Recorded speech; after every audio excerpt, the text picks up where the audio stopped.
ថ្មីនេះគឺយើងសង្កេតឃើញថាហាងឆេងមាសឡើងថ្លៃមែនទែននៅក្នុងទីផ្សារក្នុងស្រុកក៏ដូចជាក្រៅស្រុកអញ្ចឹងតើបងប្អូនចង់ដឹងទេថាហេតុអីបានហាងឆេងមាសឥឡូវកំពុងតែឡើងថ្លៃខ្លាំងអញ្ចឹងសំណួរសួរថាតើវានឹងឡើងដល់ណាទៀតអញ្ចឹងអ្នកខ្លះគេអាច predict គេថាអូហាងឆេងមាសវានឹងឡើងដល់5000ឬមួយក៏លើសនឹងទៀតផង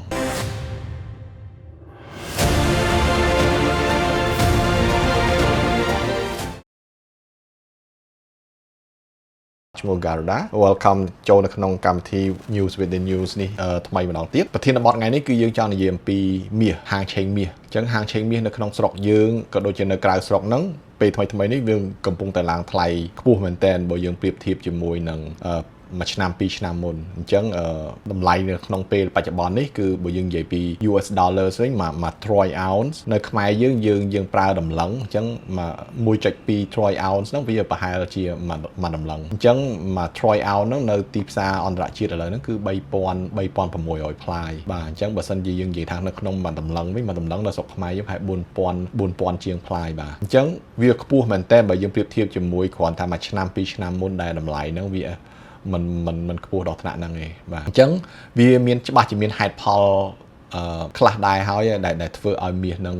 ឡើងថ្លៃអញ្ចឹងក្នុងថ្ងៃនេះបរិបទរបស់ខ្ញុំខ្ញុំចង់លើកយកប្រធានបទហ្នឹងថាមូលហេតុអីបានមាសហ្នឹងវាកំពុងតែឡើងថ្លៃខ្ពស់អញ្ចឹងបាទអញ្ចឹងដើម្បីយើងអាចធ្វើការសិក្សាឬមួយក៏យើងធ្វើការតាមដានចំពោះចំណុចអស់ហ្នឹងគឺតតែយើងមើលអំពីអតីតកាលសិនអញ្ចឹងមែនតែនទៅបើយើងនិយាយទៅគឺលក្ខណៈសម្បត្តិរបស់មាសគឺវាមានចំណុចពិសេសវិសាលរបស់វាខ្លាំងណាស់នៅក្នុងប្រវត្តិសាស្ត្ររបស់មនុស្សយើងនិយាយទៅតាំងពីមនុស្សយើងចេះស្រឡាញ់ទ្រព្យសម្បត្តិចេះស្រឡាញ់អីហ្នឹងគឺយើងផ្ដោតតម្លៃទៅលើមាសវាជារបស់មួយដែលមានតម្លៃដែលកម្រដែលយើងថាជីកនៅពីរ៉ែមកហើយក្នុងពិភពលោកយើងអាចរកបានមិនថានៅក្នុងទ្វីបអាស៊ីយើងនៅអឺរ៉ុបនៅអាហ្វ្រិកាឬមួយក៏នៅទ្វីបណាទេគឺយើងមានរ៉ែមាសហើយរ៉ែមាសទាំងឡាយហ្នឹងគឺវាសារធាតុវាដូចគ្នាមិនមែនថាមាសនៅស្រុកខ្មែរយើងខុសពីមាសនៅក្រៅប្រទេសឬមួយយ៉ាងម៉េចទេលក្ខណៈសម្បត្តិពិសេសរបស់មាសដែលមនុស្សយើងឲ្យតម្លៃខ្លាំងហ្មងហ្នឹងគឺមែនតើរបស់ហ្នឹងវាគង់វាអត់បាត់តាណាមានន័យថាបើសិនជាយើងចង់និយាយថាយើងដឹកមាសលេខសំពៅ100ឆ្នាំក៏ដោយយើងលើកយកមាសហ្នឹងមកវិញពីក្រោមទឹកហ្នឹងមកវិញមាសវានៅតែក្រហមច្រាំងអញ្ចឹងដដែលលក្ខណៈសម្បត្តិរបស់មាសវាមានចំណុចពិសេសហ្នឹងបាទអញ្ចឹងមែនតើពិភពមនុស្សយើងតាំងពីយូរអង្វែងមកហើយនេះគឺយើងឲ្យតម្លៃទៅលើមាសខ្លាំងមែនតើក៏តែយើងមិនមែនគ្រាន់ឲ្យតម្លៃដោយសារតែវាថែរក្សាគង់វង្សបានល្អប៉ុណ្ណឹងទេមែនតើទៅមនុស្សយើងបានយកវាទៅប្រើការសម្រាប់គ្រឿងអលង្ការជាចម្បងមកសម្រាប់យើងយកទៅតុបតែងខ្លួនយកទៅធ្វើជាបណ្ណាការសម្រាប់ថាវត្ថុស័ក្តិសិទ្ធិឬមួយអីចឹងថ្វាយព្រះឬមួយក៏អីចឹងអញ្ចឹងសម្រាប់គេនិយាយនៅក្នុងទីផ្សារក្នុងពិភពលោកយើងវិញហ្នឹងប្រហែលជា 50% គឺមាសគឺត្រូវបានយកទៅប្រើការសម្រាប់គ្រឿងអលង្ការដែលនៅក្នុងពិភពលោកយើងសប្តាហ៍ថ្ងៃនេះគឺមានប្រទេសពីរចម្បងដែលប្រើប្រាស់និយាយទៅសេចក្តីត្រូវការមាសនឹងខ្លាំងមែនទែនហ្នឹងគឺប្រទេសឥណ្ឌានិងប្រទេសចិនតែម្ដងដោយសារប្រហែលជាប្រជាជនគាត់ច្រើនហើយគាត់ស្រឡាញ់មាសមែនទែនបាទគាត់ឲ្យតម្លៃទៅលើមាសមែនទែនអញ្ចឹងចំណុចពិសេសទី1របស់មាសហើយគឺថាគ្រឿងអលង្ការចំណុចពិសេសទី2របស់មាសពេលដែលយើងមានឧស្សាហកម្មមានអីនេះមាសគឺជាគ្រឿងចម្លងអគ្គិសនីដ៏ល្អពិសេសវិសាលអញ្ចឹងបើយើងប្រៀបធៀបជាមួយស្ពាន់ឬមួយក៏ទង់ដែងអីมันអាចចម្លងគេហៅ conduct electricity ហ្នឹងបានល្អដូចមាសទេអញ្ចឹងមែនតែនទៅចំណុចពិសេសរបស់មាសនៅក្នុងឧស្សាហកម្មគេប្រើជាពិសេសដូចថាទៅយានអវកាសឬមួយក៏អីហ្នឹងគេសិតតែស្រោបជាមាសហ្មងបាទអញ្ចឹងចំណុចទី2ហ្នឹងគឺសេចក្តីត្រូវការរបស់មនុស្សយើងនៅក្នុងវិស័យឧស្សាហកម្មក៏ដូចជាវិទ្យាសាស្ត្រហ្នឹងគឺយើងត្រូវការអញ្ចឹងប្រហែលជា10ទៅ12% នៅក្នុងពិភពលោកហ្នឹងបានយកមាសហ្នឹងទៅប្រើការសម្រាប់របៀបអញ្ចឹងក្រៅពីហ្នឹងវាអាចថា 40% ជាងផ្លាយទៀតហ្នឹងគឺយើងយកមាសគឺគេហៅថា storage of value មានថាយកទៅជាគ្រឿងតម្កល់ទុកពីព្រោះមាសហ្នឹងគឺបើខ្ញុំមានមាសនឹងដៃមួយតម្លឹងគឺខ្ញុំអាចយកវាទៅដូរនៅប្រទេសណាក៏បានឲ្យតែខ្ញុំកាន់មាសហ្នឹងទៅគឺគេអត់មានប្រកែកថាអូខេអ្នកឯងមាសនេះមិនល្អដូចមាសខ្ញុំទេឬមួយក៏អីវាអត់មានករណីនឹងកើតឡើងទេអញ្ចឹងជាចំណុចពិសេសវិសាលរបស់មាសហ្នឹងគឺ storage of value ហ្នឹងគឺគេឲ្យតម្លៃខ្លាំងមែនតើហ្មងបាទលក្ខណៈសម្បត្តិនិយាយទៅគុណវិបត្តិរបស់មាសអាចថាបើយើងនិយាយមែនតើមានតែម្យ៉ាងដែលខ្ញុំនឹកគិតឃើញគឺថាគុណវិបត្តិរបស់មាសគឺដោយសារតែវាធ្ងន់មានន័យថាបើសិនយើងចង់ដាក់មាសមួយតោនឬមួយក៏អីចឹងដឹកជញ្ជូនពីទ្វីបមួយទៅទ្វីបមួយអាចថាពិបាកខ្លាំងអញ្ចឹងហើយក៏វា យើងត្រូវការមានការសន្តិសុខដែលព្រោះវាជារបស់ដែលមានតម្លៃអញ្ចឹងដល់ពេលវាជារបស់ដែលមានតម្លៃគឺយើងពិបាកនឹងថែរក្សាបាទអញ្ចឹងអានឹងអាចថាគុណវិបត្តិរបស់វាតែក្រៅពីហ្នឹងគឺចំណុចទាំងឡាយដែលខ្ញុំបានលើកឡើង1 2 3ហ្នឹងគឺវាជាលក្ខណៈសម្បត្តិពិសេសរបស់មាសដែលតាំងពីបុរាណកាលរបស់យើងមកគឺយើងឲ្យតម្លៃហើយរហូតដល់ពេលបច្ចុប្បន្ននេះបន្ទាប់ពីយើងមែនតែនទៅពិភពលោកឥឡូវយើងប្រើប្រាស់រូបិយប័ណ្ណជាกระดาษឬមួយក៏យើងឥឡូវយើងចូលដល់ digital economy ទៀតសេដ្ឋកិច្ចបែបលក្ខណៈ digital ទៀតអញ្ចឹងយើងចាយលុយឯតាមរយៈវាយ scan QR code ឬមួយក៏អីហើយមែនតែនយើងមិនចាំបាច់យកមាសទៅដោះដូរទៀតទេក៏ប៉ុន្តែយើងនៅតែផ្ដល់តម្លៃទៅលើមាសជាដរាបអញ្ចឹងបាទនេះជាចំណុចពិសេសរបស់មាសបន្តទៅមុខទៀតហ្នឹងគឺមែនតែនទៅគឺនៅក្នុងសតវត្សទី19ជាពិសេសនៅប្រទេសអឺរ៉ុបហ្មងដោយសារអឺរ៉ុបអញ្ចឹងគាត់មានសេដ្ឋកិច្ចរកស៊ីជុំគ្នារវាងសហរដ្ឋអាមេរិកហើយនិងអឺរ៉ុបមានប្រទេសបារាំងមានប្រទេសអង់គ្លេសឡាក់ហ្នឹងអញ្ចឹងគាត់ចាប់ផ្ដើមរកស៊ីជាមួយនឹងគ្នាឆ្លងទ្វីបជាចម្បងតែម្ដងមកអញ្ចឹងវិធីសាស្ត្រមួយធម្មតាគឺគាត់ប្រើប្រាស់ស្អីគេជាចម្បងអញ្ចឹងគាត់អត់ទាន់មាន global currency ទេដែលថារូបិយប័ណ្ណមួយសម្រាប់អន្តរជាតិទាំងមូលហ្មងគឺអត់ទាន់មានទេនៅស្ថានភាពពេលនោះអញ្ចឹងតាំងពីអំណាលតាំងពីប្រវត្តិសាស្ត្រមនុស្សរបស់យើងមកហ្នឹងគឺយើងអត់ដែលមានហ្នឹងទេតែដល់ពេលចាប់ដើមសតវត្សទី19ហ្នឹងប្រទេសទាំងឡាយនៅអឺរ៉ុបហ្នឹងគាត់ចាប់ផ្ដើមប្រមូលផ្ដុំគ្នាអញ្ចឹងគាត់ប្រើប្រាស់មាសជារូបិយប័ណ្ណមួយគោលបាទអញ្ចឹងមានន័យថាបើសិនជាយើងរកស៊ីពីអឺរ៉ុបទៅដល់អាមេរិកឬមួយក៏អីហ្នឹងយើងដោះដូរគ្នាហ្នឹងគឺយើងដោះដូរតាមរយៈមាសហ្នឹងតែម្ដងមកបាទអញ្ចឹងចំណុចហ្នឹងគឺចាប់ផ្ដើមកកើតមកថាមាសជារបស់មួយដែលមិនមែនគ្រាន់តែជា storage value ទេគ្រាន់ថាដាក់តម្កល់ទុកឯងវាឥឡូវនេះវាអាចវាប្រើទៅជារបស់មួយដើម្បីយើងដោះដូរគ្នាបានបាទអញ្ចឹងអានោះជាចំណុចពីចាប់ផ្ដើមមែនតែនហ្មងរបស់មាសហ្មងបាទអញ្ចឹងតាំងពីនោះមករហូតមកវាតវេកឆ្នាំងអញ្ចឹងទៅរបៀបនៃការប្រើប្រាស់មាសអញ្ចឹងទៅអញ្ចឹងរហូតទៅដល់សង្គ្រាមលោកទី2បាទអញ្ចឹងខ្ញុំនិយាយនេះខ្ញុំនិយាយត្រួសអញ្ចឹងដើម្បីវាសាមញ្ញបាទអញ្ចឹងដល់ពេលដែលនៅក្នុងសង្គ្រាមលោកទី2ហ្នឹងគឺពិភពលោកគឺមានការខាត់បងខ្លាំងដោយសារសង្គ្រាមហ្នឹងគឺប្រទេសនីមួយគឺបាននិយាយទៅបាត់បង់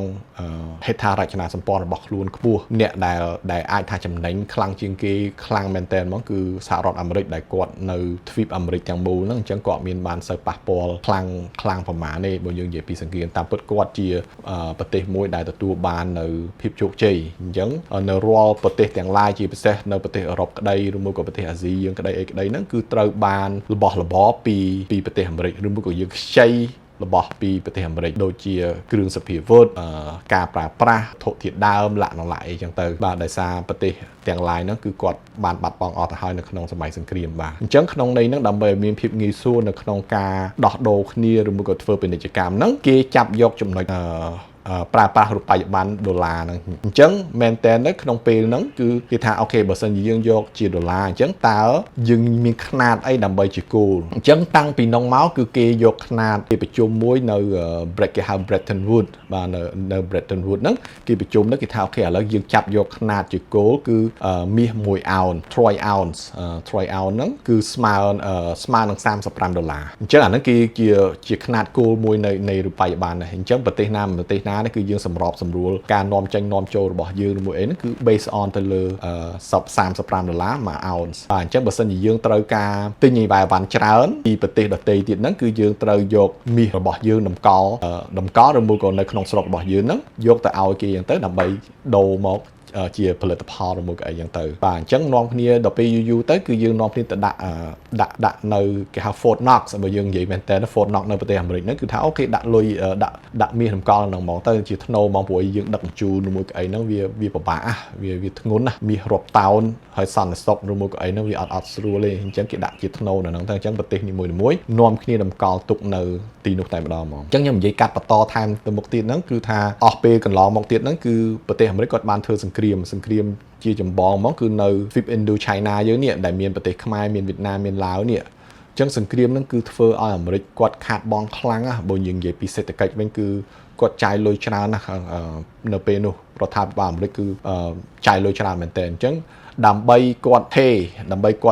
ទៅឲ្យការប្រើប្រាស់ការចំណាយទាំង lain អស់ហ្នឹងគឺគាត់ត្រូវដូររូបិយប័ណ្ណរបស់គាត់ដូរដុល្លាររបស់គាត់ហ្នឹងជាធ្នូយកជាមាសហ្នឹងដើម្បីសងទៅបំណុលទៅអ្នកដទៃហ្នឹងបាទអញ្ចឹងដល់ពេលមួយគឺរដ្ឋាភិបាលអាមេរិកគឺគាត់លែងមានមាសដើម្បីយកទៅដូរគ្រប់គ្រាន់ដើម្បីបង់ការចំណាយទាំង lain អស់ហ្នឹងអញ្ចឹងដល់ដំណាក់កាលមួយគឺលោកប្រធានាធិបតីអាមេរិកពេលនោះគឺលោក Richard Nixon ហ្នឹងនៅក្នុងឆ្នាំ1971ហ្នឹងគាត់ចាប់ផ្ដើមគាត់ថាអូខេឥឡូវគឺរដ្ឋាភិបាលអាមេរិកគឺចាប់ពីពេលនេះតទៅហ្នឹងគឺយើងលែងចាត់ទុក$35មួយអោនហ្នឹងជាគោលទៀតដែរបាទអញ្ចឹងគាត់ទុកឲ្យរូបិយប័ណ្ណរបស់លុយដុល្លារបើយើងនិយាយសាមញ្ញលុយដុល្លារហ្នឹងឲ្យវា float សេរីហ្មងគឺតាមយថាកម្មរបស់វាហ្នឹងទៅអញ្ចឹងចាប់ពីពេលនោះមកហ្នឹងគឺថាលុយដុល្លារគឺចាប់ដើមចុះហើយអញ្ចឹងមាសតម្លៃមាសវាឡើងថ្លៃអញ្ចឹងមាសមួយអោនហ្នឹងមិនមែន$35វាអាចវាឡើងដល់$100លាក់នឹងឡាក់អីចឹងទៅអញ្ចឹងតទៅវាដល់ដំណាក់កាលមួយពេលនោះយើងនៅ Middle East នៅក្នុងឆ្នាំ73បាទ1973ហ្នឹងគឺអារ៉ាប់គាត់បានធ្វើសង្គ្រាមជាមួយនឹងអ៊ីស្រាអែលហើយដោយសាររដ្ឋាភិបាលអាមេរិកក៏ដូចជាប្រទេសអឺរ៉ុបមួយចំនួនហ្នឹងគាត់គ្រប់គ្រងអ៊ីស្រាអែលហ្នឹងអញ្ចឹងធ្វើឲ្យអារ៉ាប់គាត់ឈប់លក់គេហៅ oil embargo បានថាគាត់ឈប់លក់ប្រេងកាតឲ្យទៅប្រទេសខាងលិចជាពិសេសប្រទេសអាមេរិកធ្វើឲ្យនៅអាមេរិកហ្នឹងគឺមានវិបត្តិខ្លាំងខាងផ្នែកប្រេងកាតហ្នឹងអញ្ចឹងអាហ្នឹងវាប៉ះពាល់ខ្លាំងមែនទែនអញ្ចឹងវាធ្វើឲ្យតម្លៃហាងឆេងមាសហ្នឹងវាឡើងរហូតដល់ថ្នាក់ថាអញ្ចឹងនៅពេលដែលយើងមាន oil embargo ហ្នឹងគឺស្ថានភាពពេលហ្នឹងគឺលំបាកខ្លាំងនៅក្នុងពិភពលោកហ្នឹងសេដ្ឋកិច្ចវាប៉ះពាល់មែនទែនអញ្ចឹងវាបង្កើតឲ្យមានតម្លៃប្រេងហ្នឹងវាឡើងថ្លៃអញ្ចឹងដល់ពេលតម្លៃប្រេងឡើងថ្លៃហ្នឹងវាប៉ះពាល់ទៅដល់តម្លៃរបស់សម្ភារៈផ្សេងទៀតអញ្ចឹងធ្វើឲ្យយើងនិយាយថា inflation អតិផរណាវាឡើងខ្ពស់នៅពេលនោះអញ្ចឹងយើងគិតមើលតាំងពីឆ្នាំ1971ហ្នឹងរហូតទៅដល់គ្រាន់តែ79ហ្នឹងសហគមន៍អារ៉ាប់ហ្នឹងយើងមានរឿងព្រឹត្តិការណ៍ពីដែលថា oil embargo ហ្នឹងគឺធ្វើឲ្យតម្លៃមាសហ្នឹងគឺឡើងថ្លៃហ្មងតម្លៃមាសហ្នឹងឡើងពី35អោនហ្នឹងរហូតដល់ទៅ$600ជាងបើយើងនិយាយទៅស្មើនឹង20ដងក្នុងរយៈពេលដ៏ខ្លីមួយយើងនិយាយថាមិនដល់10ឆ្នាំផងបាទ7-8ឆ្នាំគឺយើងឡើងដល់ថ្នាក់ប៉ុណ្ណឹងបាទអញ្ចឹងមែនតើដល់ពេលអតិផរណាវាឡើងខ្ពស់អញ្ចឹងនៅសហរដ្ឋអាមេរិកខ្ញុំសង្កត់ធ្ងន់ទៅលើសហរដ្ឋអាមេរិកដោយសារពិភពលោកយើងហ្នឹងពេលនោះសូម្បីតែដល់ស្ថានភាពយើងសប្តាហ៍ហ្នឹងក៏ដោយក៏យើងនៅតែចាយលុយដុល្លារដែរបាទពិភពលោកយើងហ្នឹងតិចក្តីច្រើនក្តីយើងនៅតែចាយលុយដុល្លារអញ្ចឹងការសម្រេចចិត្តឬមួយក៏ទង្វើទាំង lain ដែលសហរដ្ឋអាមេរិកគាត់ធ្វើគឺវានឹងជះឥទ្ធិពលពិភពលោកមែនតើហ្មងបាទអញ្ចឹងការនោះហ្នឹងគឺFederal Reserve ហ្នឹងនិយាយទៅដូចយើងនិយាយថាប្រធានធនាគារនៅស្រុកខ្មែរយើងអញ្ចឹងគាត់ចាប់ផ្ដើមលើកការប្រាក់បាទអញ្ចឹងគាត់ដើម្បីវាយជាមួយនឹងអតិផរណាហ្នឹងគាត់ raise interest rate របស់គាត់អញ្ចឹងដំឡើងអត្រានៅក្នុងធនាគារហ្នឹងឲ្យឡើងខ្ពស់មែនទែនឡើងដែលថាលើសពី10% ទៀតបាទដើម្បីវាយជាមួយនឹងអតិផរណាហ្នឹងអញ្ចឹងក្នុងកំឡុងពេលនោះតាំងពីឆ្នាំ1908មករហូតមែនទែនគេវាយទៅគឺថាពី1908រហូតដល់1999អញ្ចឹងសេដ្ឋកិច្ចមែនទែនគេហៅវា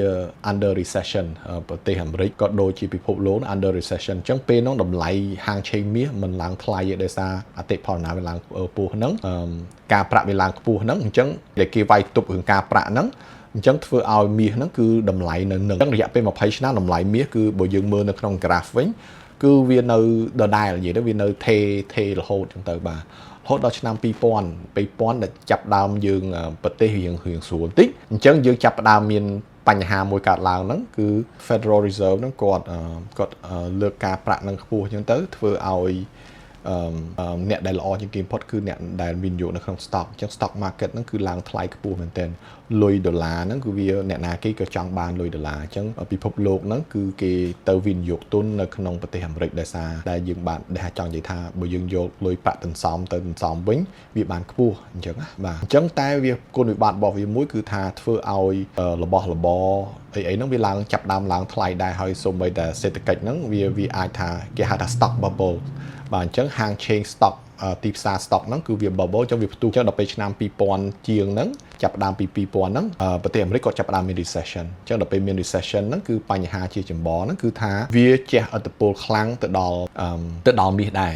និយាយឲ្យខ្លីទៅពេលណាដែលមនុស្សមានការភ័យព្រួយបារម្ភគាត់លែងសូវមានជំនឿជឿជាក់អញ្ចឹងគាត់ចាប់ផ្ដើមដកលុយគាត់ចេញពី stock ចេញពីរូបិយប័ណ្ណផ្សេងៗហ្នឹងអញ្ចឹងកន្លែងដែលគាត់យកទៅដាក់ហ្នឹងគឺជាចម្បងអូតូម៉ាទិកហ្មងគឺទៅនឹងមាសហ្នឹងតែម្ដងហ្មងអញ្ចឹងមាសចាប់ពេលហ្នឹងដែលថារយៈពេល20ឆ្នាំគឺមាសតម្លៃហាងឆេងនៅទេអញ្ចឹងចាប់ពី2000ជាងហ្នឹងគឺមាសចាប់ដើមឡើងថ្លៃមកអញ្ចឹងវាឡើងរហូតដល់ពេលបច្ចុប្បន្នហ្នឹងតែម្ដងមកអញ្ចឹងបើយើងនិយាយរាប់តាំងពីឆ្នាំ71ផ្លាយនេះយើងនិយាយថារយៈពេល50ឆ្នាំ50ឆ្នាំកន្លងមកនេះតម្លៃហាងឆេងមាសឡើងតាំងពី$35មួយអោនសហ្នឹងឥឡូវឡើងដល់ទៅជិត$4000បាទអញ្ចឹងបើយើងនិយាយទៅគឺ100ដងនិយាយទៅបើយើងនិយាយថាតម្លៃវាសឹងតែ100ដងនៃថ្លៃដើមរបស់វាយ៉ាងមុនទៀតអញ្ចឹងសំណួរសួរថាតើវានឹងឡើងដល់ណាទៀតអញ្ចឹងអ្នកខ្លះគេអាច predict គេថាអូហាងឆេងមាសវានឹងឡើងដល់5000ឬមួយក៏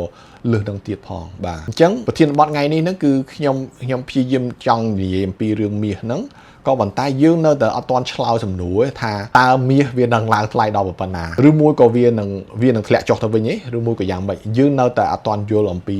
ស្ថានភាពមាសនឹងឲ្យបានស៊ីជម្រៅទេបាទអញ្ចឹងមែនតើទៅយើងនឹងបន្ត